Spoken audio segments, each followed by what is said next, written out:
Good morning and welcome to BeeferLink TV, your daily dose of industry information. This morning, I'm joined by Igor Popovics from our Policy and Compliance team to talk about continental shelf movements, which is an item we've shared online recently. So, Igor, thank you so much for joining us this morning. Yeah, thank you for the invite. Good to be here again. Can you start off by giving us a brief introduction into what continental shelf movements actually are? Yep, sure. As you all aware, UK, United Kingdom, is geographically a very diverse country with a number of special relationships. Just to mention the overseas territories such as Gibraltar, British Virgin Islands, and then we have special fiscal territories, special relationships such as Jersey, Guernsey, Channel Islands. And we have another interesting area is the UK Continental Shelf, which is a soil area outside of the UK territorial waters where the United Kingdom has rights to explore and exploit the ground. And I'm sure you heard about the gas, oil rigs, pipelines, and the meteorological sites as well located there. And the recent development is the electricity production plants such as wind farms. So that's all part of the same category? Absolutely. So they are all over there based in around the mainland, but they're far over 12 miles from the shore territory, so over that line. Sure. And so basically what's happening to maintain those sites, deliver supply there, and as well deliver the future kind of development of those sites to facilitate these movements. HMRC and the government reviewed all the current guidance and introduced a couple of simplifications as well. So Igor, can you tell us a little bit more about what is actually changing?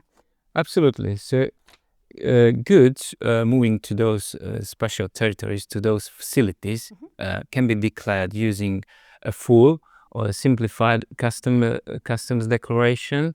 And recently, HMRC introduced for low-risk goods, which are not restricted, not controlled, not excised. So introduced a new import and export process, which is called declaration by conduct. Okay. So what that means? It means the goods has to be physically loaded on a vessel or an aircraft, and a special form needs to be submitted to HMRC. Sure. So previously there were two forms used. One was the National Maritime Single Window Service, an FAL form, and the second form was the General Aviation Report, a so-called GAR form. So those two forms were used, and now HMRC introduced the new form is the UK Continental Import and Export form, which can be submitted via the Gov.uk website, as we done it previously with many other forms. So one of the simplifications with the new form that it can be submitted 1 hour before the departure or the arrival of goods, whereas the previously used form needs to be submitted 2 hours before. Right, okay. Yeah.